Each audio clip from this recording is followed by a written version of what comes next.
সকালে আমার শাশুড়িকে বললাম, মা উনি এসেছেন, এখন সব মেহমান আসবে, আমার খুব আনইজি লাগছে, আমি কি কয়টা দিন আমার বাবার বাড়িতে থেকে আসবো? মা বলল, আচ্ছা উসমান উঠুক, আমি বলবো, অনুমতি দিলে তুমি যেও। উনি উঠলেন ঘুম থেকে দুপুর 2টা বাজে। উঠে আর নাস্তা খেলেন না, সবার সাথে ভাত খেয়ে ফেললেন। সবার ভাত টাত খাওয়া শেষে সবাই বিশ্রাম নিতে গেল। আমি আস্তে আস্তে মায়ের রুমে গেলাম, দেখলাম উনি আর মা বসে কথা বলছেন। দুজনে চোখাচোখি হলো। আমি চলে আসছিলাম, তখন মা বলল, কিছু বলবে? তখন বললাম, মা সকালে বলেছিলাম যে। তখন বলল, ও আমি তো ভুলেই গেছি। উনি ওনার মাকে বলল, মা কাউকে কি জামা কাপড় কিনে টিনে দাও না, এমন পুরনো জামা কাপড় পরে হাঁটে কেন? আমি বললাম, গরমের জন্য। এটা বলে চলে আসি। একটু পর মা রুমে এসে বলল, উসমান যেতে মানা করেছে। এবার আমি কান্না করে দিয়ে বললাম, মা আমি 2টা দিন থেকে আসি না, আমার খুব বাড়ির জন্য মন পুড়ছে। তখন বলল, উসমান রুমে আছে, গিয়ে ওরে বলো। আমি ওনার রুমে গিয়ে মাথা নিচু করে বলি, আজ 1 বছরের উপরে বাবার বাড়িতে যাইনি, আমি আজকে একটু যাই, আমার খুব মন পুড়ছে। কান্নার জন্য কথা বলতে পারছিলাম না। উনি বিছানা থেকে উঠে হাত ধরে আমাকে ওনার পাশে বসালেন। আমার যেন কান্না আরো ভেঙে পড়ছে, বুকটা ফেটে যাচ্ছে। চিৎকার করে বলতে পারছি না, এত অবহেলা করলে বিয়ে করেছেন কেন আমাকে? উনি বললেন, যেতে হবে না।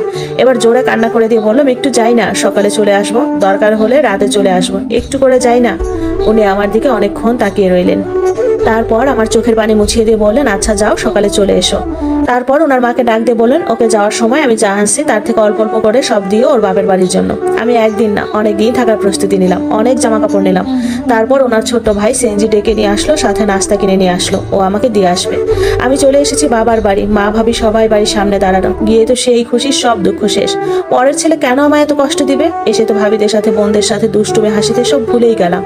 আম্মুর আলমারি থেকে আমার মোবাইলটা বের করলাম, তারপর চার্জে দিলাম। সবাই মিলে সন্ধ্যার পর হাঁটতে বের হলাম। তারপরেও মাথায় শুধু আসছিল, উনি কি আমায় মনে করছেন? ওনার কলিজাটা কি ছিঁড়ে যাচ্ছে? ভাবিরা বুঝতে পেরে অনেক সঙ্গ দিল আমায়। সারা সন্ধ্যা হেঁটে রাতের দিকে ঘরে ফিরলাম।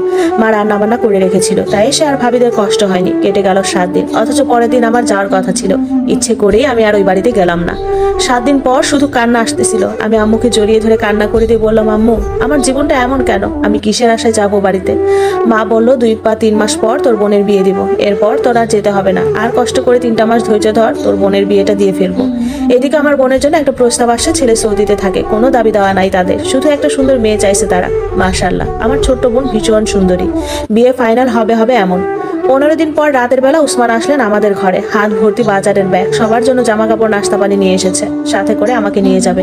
আম্মু অনেক খুশি হয়ে যায় ওনাকে দেখে। আম্মু আর ভাইরা জোরাজোরি করলো আজ রাতটা আমাদের ঘরে থাকার জন্য। উনি থেকে গেলেন। রাতে সবার খাওয়া দাওয়া শেষে যে যার রুমে ঘুমাতে গেল। উনিও ঘুমাতে গেলেন, শুধু আমি রুমে যাচ্ছি না।